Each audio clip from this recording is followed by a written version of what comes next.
Yeah, so I also have to go back and watch videos and be like, what was that sauce recipe? Sure. I never wrote that down. Yeah, it's a good point. I hadn't really thought about each video as a snapshot in time. You know, it's my thinking about a subject at that moment. But yeah, it's always evolving. Yeah. But those videos don't date, but everything else just keeps moving.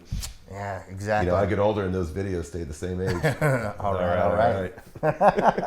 Hey guys, welcome to Mad Scientist BBQ. I'm Jeremy Yoder. In the spring of 2023, I had an awesome opportunity to sit down with Aaron Franklin and begin to pick his brain about barbecue, about smokers, about restaurants, anything to do with cooking meat with fire, and he was super gracious to me, invited me into his home, and allowed me to ask these questions and ultimately share them with you. I remember when I first got into barbecue, I was watching those Barbecue with Franklin videos, examining them frame by frame as if they were the Zapruder film.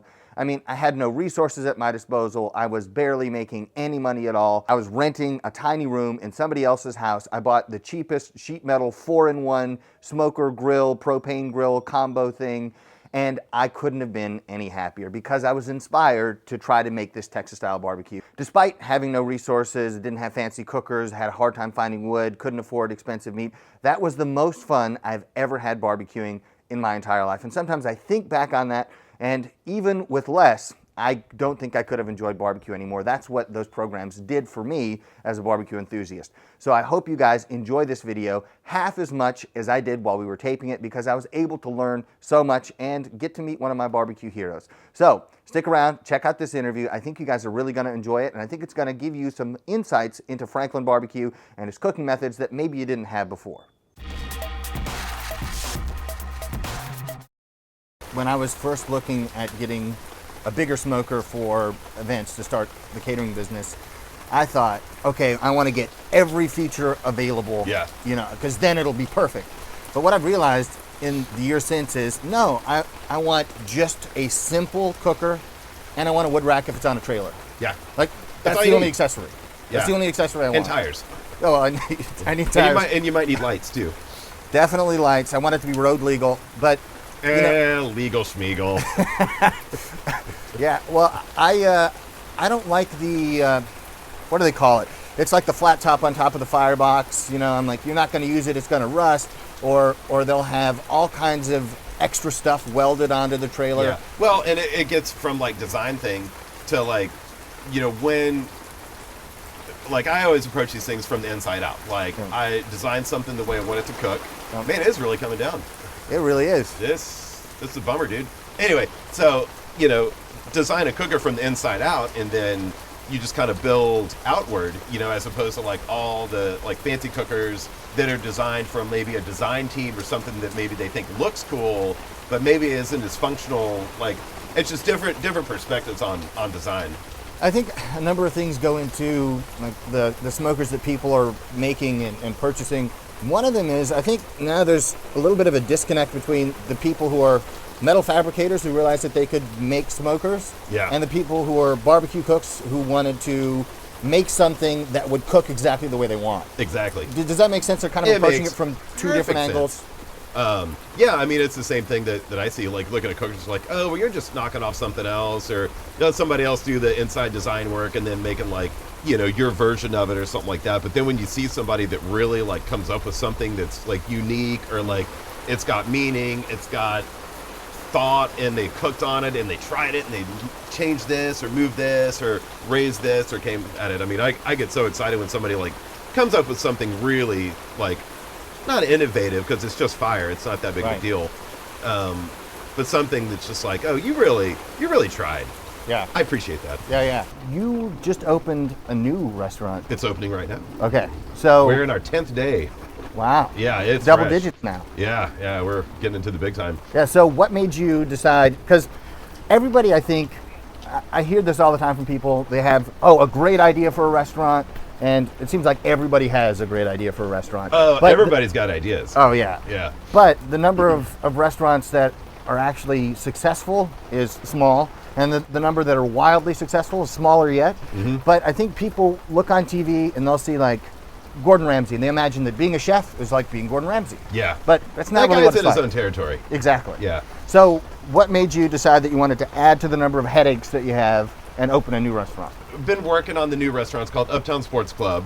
and it's sort of like a Creole Texas brasserie kind of place. So it's multiple levels to the menu.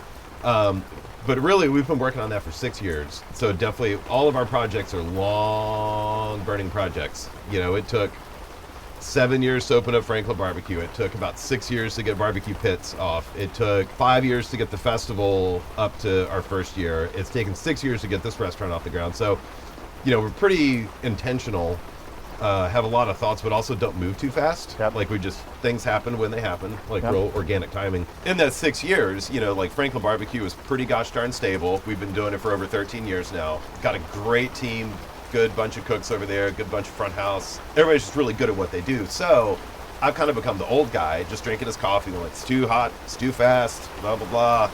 Trim more off of this, you know, like I'm not really cooking shifts over there anymore. That kind of allowed me a little bit of extra time to work on Uptown Sports Club. And also, I'm really excited about it. Like, Yeah. it's just the art of being creative.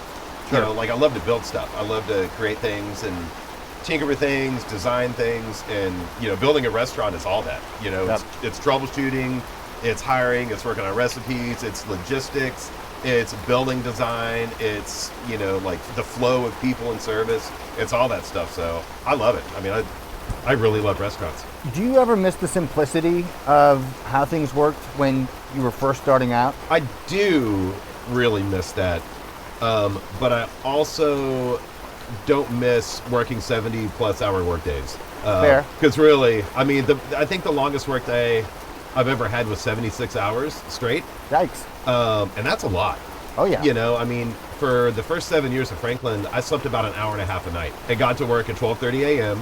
and got home about 10 p.m. That's rough. And that's a lot of work, Yeah. you know, but that's what it took. But I look back and things were a lot more simple Yep. because I was there all the time and I could control everything, but have a quality of life. And, Oh, you know, totally. that operating like that is just so not sustainable. You know, my kid, it was just hard on the family, realizing that Vivian didn't really ever see me. Like, she was just sleeping every time I saw her. Yeah. So I was like, well, this is not how I want to live. Right. You know, and also, I was having an espresso one morning cooking ribs up in the smokehouse, and I was like, you know what?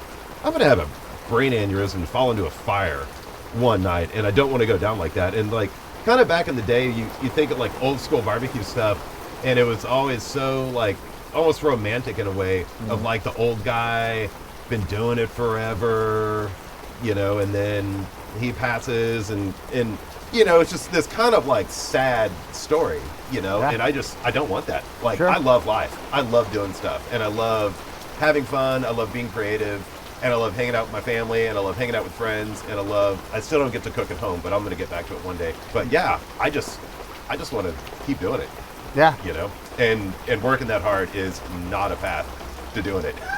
Yeah, yeah. I think it's one of those things where sometimes it's a sacrifice you need to make in the beginning. but- Absolutely, and yeah. and that's where a lot of restaurants fall short. Like, Yeah. oh, I got this building, we spent some money on some stuff, I hired a chef, I hired a manager, bye. It doesn't work like that. Definitely You gotta put in the time, you know, and that's really also what a lot of times makes a restaurant. You're saying, you know, like a successful restaurant's hard, a wildly successful restaurant is even harder. But what makes a place amazing is the magic. It's the heart and soul. It's the love that goes into it. It's talking to the guest. It's making sure the food's right. It's all that stuff. And if you just kind of like hot potato that thing off, this is going to be another restaurant. I'm kind of curious, what's the worst kind of weather thing to deal with? For me, I wouldn't mind cooking at all if it's 0 degrees outside. I'm fine. But if it's super windy, I'm like, oh no, I'm gonna have to be fighting this all day. I don't mind the wind quite so much. Rain, Yeah. cold rain really sucks. Yeah. And I think that's maybe a little bit of PTSD from cooking outside for so many years. Because in a restaurant, you don't have a choice. You know, if you're in the backyard, it's like, the weather's bad. Hey guys, we're not going to do Sunday. Like, Yeah. it's going to be rainy. See you next week. But at a restaurant, you got to do it.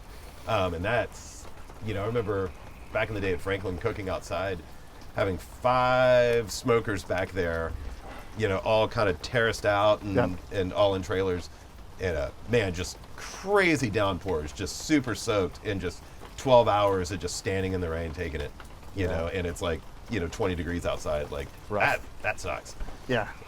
Definitely not into that. But I think wind, if it's crazy windy, kind of got some tricks around that one a little bit, and working fire's a little bit different, but yeah, it can suck. Yeah, I know for me it's like a completely different fire style, like where it's located in the firebox, like how I orient the cooker, if I can move it. Oh, absolutely. Like all that stuff. Or if you can park your car like right by the firebox to like shield the wind and stuff like that. But yeah. But I kind of like that troubleshooting stuff. Yeah. I like to MacGyver my way through things. Yeah. Hence, that's why I do barbecue. Fair enough. I mean, because you're always doing that, or else you're going to have big ups and downs in the quality of the product that you're making. So if you have big fluctuations in what you're putting out, people can't reliably go there and get great food, so they're going to say, maybe it's not worth it today. Yeah. But if you're consistently putting out incredible food, well, consistency is the hardest part, I think. And the thing is, I mean, we can make Franklin a lot better, but we can't replicate it daily. Like we can't, I can only buy so much unicorn blood for marinades, so the sourcing's wonky on that. But yeah, I think we lie about a 95% range, daily, but we put out exactly the same thing every single day. I think maybe Gordon Ramsay was talking, or maybe it was Marco Pierre White talking about you have to have perfect consistency in everything. Yep. Yeah, so I think that's just what people want with food, and it's incredibly difficult to attain that. Sorry about this rain. I don't know. Here in Texas, this just doesn't happen. Yeah. But it's pretty chilly.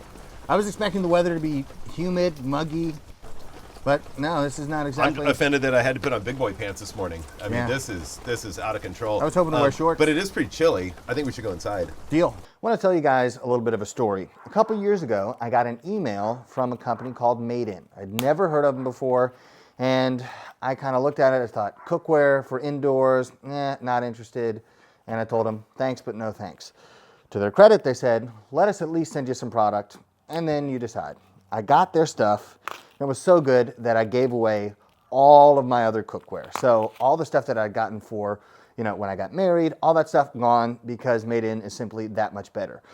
I have, with inside of me, probably a dozen different grills and smokers, different cookers, but inside, there's only one kind of cookware that I use, Made In, simply because it's the best. There's a reason that 3 Michelin-starred restaurants use Made In cookware. It is professional grade for the consumer. So, unlike other places where you go and you might pay a retail markup and you're getting something that's consumer grade, it's not really as sturdy as what professionals would come to expect. You get the top-notch stuff without any of the markup. One of my personal favorites is the carbon steel.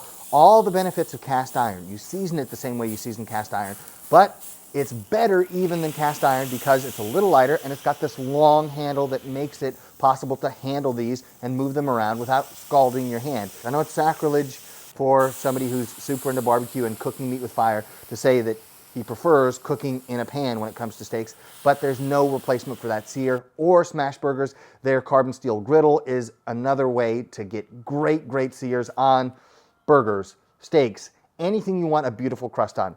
Those are the reasons that I love Made In cookware. There's a reason why there are over 100,000 5-star reviews for Made In cookware. They're simply that good. For me, having great tools is extremely important. That's one of the reasons why I have so many smokers and grills. Don't sell yourself short in the kitchen because you're probably cooking in the kitchen even more than you're cooking outside, and you want to have great food always. So if you want to get crust on your burgers the way you see the crust forming on this burger cooked in this Made In frying pan, check out the Carbon Steel collection and Made In's other cookware by using the link in my description to save on your order. Ooh, it's rainy and cold outside. It's freezing. Nice oh, fire. This is much better. It's funny that we were outside in the rain with no fires, and now we had to come indoors to be by a fire. Yeah. Cheers. Cheers. Good coffee, good fire. One thing I've noticed is probably the majority, if I had to guess, of the people who watch my videos have pellet grills. And so... No, I'm kidding. No, it's over. It's over. The majority have Franklin barbecue pits.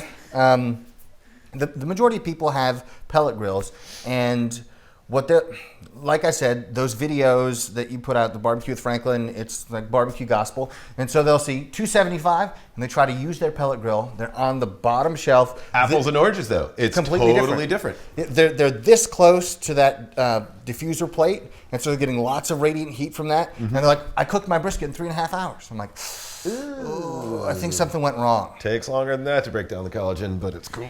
It's cool, man. It's rough. But they have to adapt things to the backyard. And so there's kind of a spectrum between, say, competition barbecue and then the crazy efficiency you need in large-scale restaurant. And I think the backyard barbecue lives somewhere in between. Yeah, so for sure. What are the things that you think a backyard pitmaster can take from, the stuff that people do in competition versus what they do in a restaurant? Like, what are the pieces that you might take from each? Well, I don't know if I'd take much of anything from competition. Roasted. I think, like, a lot of that stuff is more like recipe driven, where you do injections and, like granulated beef stock and, like using phosphates for moisture retention and stuff like that, using meat glue to put like chicken skin, like breast skins on a thigh, like all kinds of wonky stuff. I mean, it's really, really weird stuff, which is definitely not my thing. I mean, I'm not into Frankensteining anything. That was pretty bad. Sorry. I need to eat something. I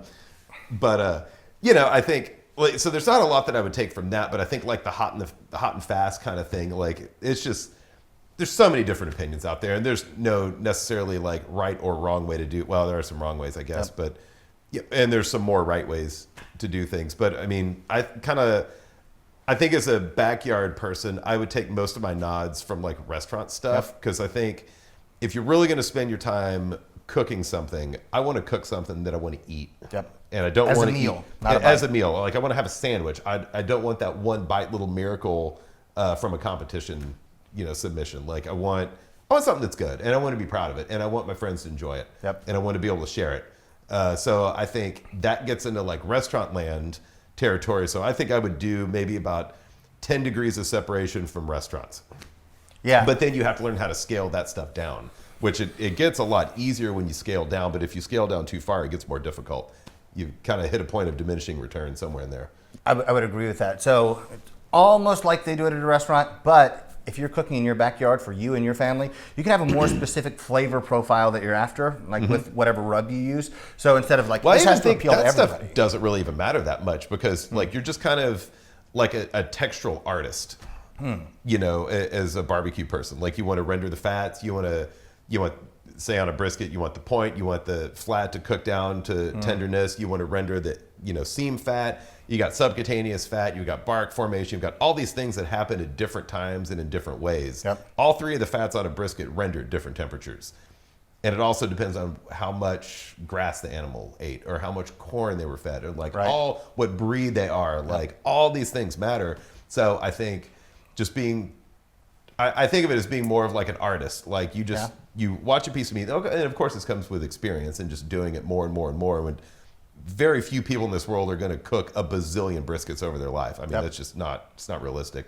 But I think really being in tune and trying to think about it and analyze things, taking notes, being smart about it, and not just, like the old school way to do it was like, oh, just make it hot and cook it till it's black and it's probably pretty good. Like, maybe we've moved past that a little bit. But trying to be an artist and look at, is the brisket drying out? Is the bark forming? Is it too salty? I mean, really, at the end of the day, all you really need are salt and pepper. Sure, you can add some other stuff and it's great. But you're really, if your fire is clean, you don't want to muddy up those flavors, because you have to think also how muddy smoke is. If you've got a dirty fire, it's going to be a lot more muddy. It's going to have a dirty taste to it. But if it's a clean fire, like a Franklin pit or something that's got a lot of airflow, then you get those cleaner flavors. So I think thinking about all these different components, like, is it salty? Does it have acidity?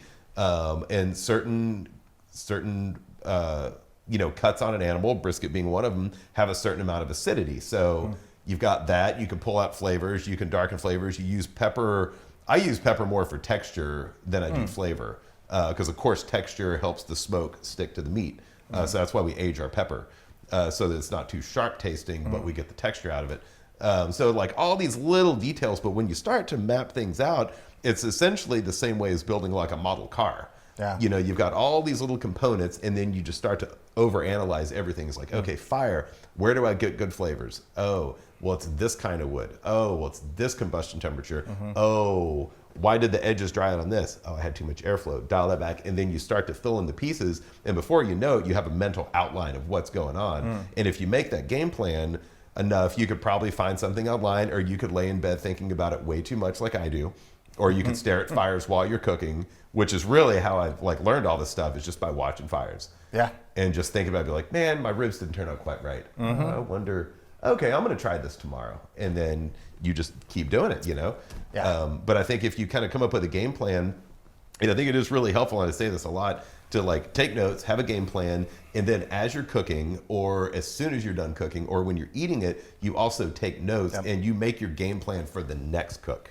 All right, guys, I hope you enjoyed that interview. If you want to watch the full multi-hour interview, you can check that out on Embers TV. If you guys have any future questions, if we get an opportunity to do this again, to sit down with Aaron Franklin and ask him these questions, leave those in the comments down below, and I'll be sure to look over those and try to include any of those if I get another opportunity like this. Anyway, guys, thank you so much for watching. I'll see you next time.